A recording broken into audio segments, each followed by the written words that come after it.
Generally Pakistan cricket के हवाले से डिस्कशन हो रही है। खालिद महमूद साहब हमारे साथ मौजूद हैं और खालिद साहब ब्रेक पे जाते जाते जो है वो हम बात यही कर रहे थे कैप्टनसी का टेस्ट फॉर्मेट में आपको कोई ऑप्शन दिखता है, बट क्या यही हमारा सोल्यूशन है? बिकॉज अगर हम इसी माइंडसेट से खेलते रहेंगे तो शक्लें बदलती जाएं, माइंडसेट तो यही रहेगा।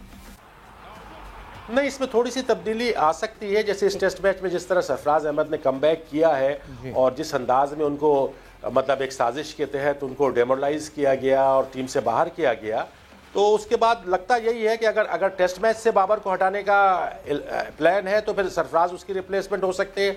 T20 में अगर बाबर को चेंज करना है तो शादाब हो सकते हैं। वनडे में करना है तो रिजवान हो सकते हैं। साजिश क्यों कहते हैं आप, क्यों समझते हैं? किसको?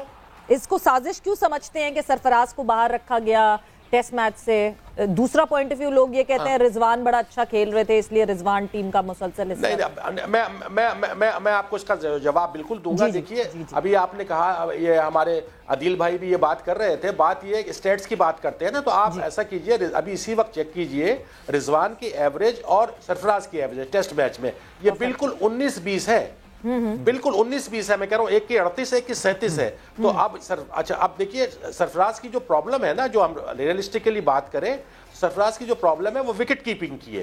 वो कैप्टन भी अच्छा है लेकिन वो विकेट कीपिंग में इस मैच में भी उसने मिस किया है। तो मैं तो ये कह रहा हूँ कि पाकिस्तान में चूंकि सॉलिड बैट्समैन मौजूद नहीं है, फवाद आलम को भी आपने साइड लाइन कर दिया, तो सरफराज की मिडिल ऑर्डर में एज ए बैट्समैन जगह बनती है, एज ए कैप्टन बनती है। Rizwan as a wicket keeper he is perfectly all right, वो बहुत अच्छे विकेट कीपर है रिजवान, बैट्समैन भी बहुत अच्छे हैं वो। लेकिन जब सरफराज को, इसलिए दोनों का को एग्जिस्टेंस, दुनिया की कई टीमें हैं, इंग्लैंड की टीम देखिए, बटलर भी खेलते हैं, बेरिस्टो भी खेलते हैं, ठीक है ना, और फोक्स भी खेलते हैं, 3-3 विकेट कीपर वो खिला रहे होते हैं, जिसमें कोई ये नहीं है कि, चूंकि जैसे देखें ना, जब 3 फास्ट बॉलर भी खेलते हैं, 2 फास्ट बॉलर 4 स्पिनर, तो 2 विकेट कीपर अगर एक टीम में अगर दोनों अच्छे हैं खेलने, एक विकेट कीपिंग कर लेगा और उस सूरत में पाकिस्तान को एक बैकअप विकेट कीपर भी इमरजेंसी की सूरत में अच्छा मिलेगा। तो रिजवान और ये दोनों को एग्जिस्ट कर सकते हैं सरफराज। बिल्कुल, इसमें मेरे ख्याल से कोई शक नहीं होना चाहिए। और लग यही रहा है खालिद साहब के अगले टेस्ट मैच में रिजवान भी अपना कम बैक करेंगे। सरफराज तो बहरहाल अपनी पोजीशन को विंडिकेट किया, स्पेशली सेकंड इनिंग में आके सरफराज ने जो आज इनिंग खेली है, यानी ऐसे मौकों पे जब पाकिस्तान में बड़ी टेंडेंसी होती है प्रेशर के आगे हथियार डाल देने की, सरफराज ने काफी अग्रेसिव नॉक आज खेली उन्होंने, और वो हार मानने को तैयार बहरहाल नहीं थे कि मैं प्रेशर में नहीं आऊंगा। किसको बाहर जाता हुआ देख रहे हैं फिर बैटिंग से? शान मसूद ने अपने काफी सपोर्टर्स को, हम समेत, बिकॉज हम भी बड़ा शान मसूद अपने शो में करते थे, डिसअपॉइंट किया। क्या आप समझते हैं कि शान की जगह रिजवान आते हैं, या आपको लगता है कि आगा सलमान किसकी जगह ये बनेगी बेसिकली?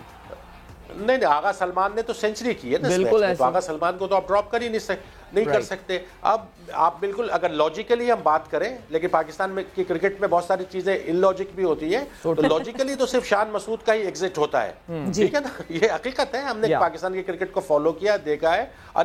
ये भी मुमकिन है कि शान मसूद को खिला लिया जाए और रिजवान को मजीद रेस्ट करा दिया जाए, ये भी मुमकिन है। On the trout 2 matches rest कराना पता नहीं, मुझे बड़ा मुश्किल लगता है, बिकॉज रिजवान जो है, यहाँ पाकिस्तान का मैच चल रहा होता है मगर उधर जो है रिजवान नेट्स में 3-3 घंटे प्रैक्टिस करते हुए जो है वो पाए गए हैं।